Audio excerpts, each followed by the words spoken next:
bánh này mình sẽ hướng dẫn mọi người xếp hoa hồng hoa tầm trên bánh nhé. Hoa hồng thì mọi người dùng đuôi hồng phải nhé. Hồng phải thì sẽ có khá là nhiều cỡ size to và khác nhau, thì tùy vào nhu cầu của mọi người để chọn đuôi nhé. Cái đấy thì mình sẽ làm để chóp cái này, mọi người để đuôi ra, mình đuôi ra. Các cánh bên trong thì mọi người đi sát vào,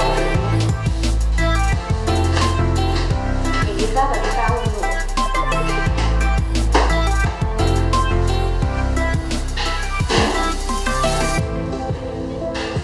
Đi cánh thì mọi người sẽ đồng lên giữa cánh trước nhé.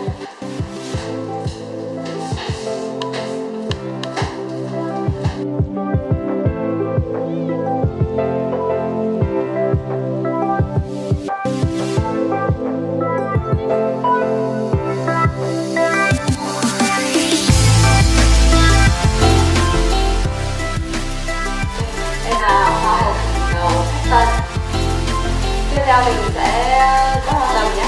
Hoa tầm thì mọi người phải nghiêng đuôi ra, mình sẽ đi để bằng. Đuôi mình sẽ dựng lên, bắt đầu từ giữa nhé. Rồi bơm đưa ra, đây rồi, dừng lại ngắt xuống. Khi mà dừng lại ngắt xuống, mọi người sẽ hoàn toàn không bơm keo nữa nhé.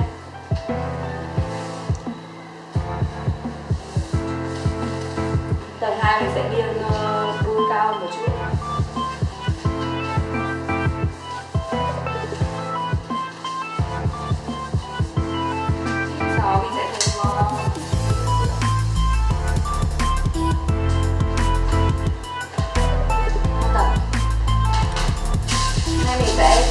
Theo hình vòng cung nhé.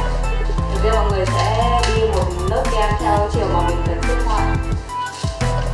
Mọi người lưu ý là mình đặt thì mình nên đẩy lùi cái chỗ kem này vào trong nhé, mình cần xếp hoa đằng sau.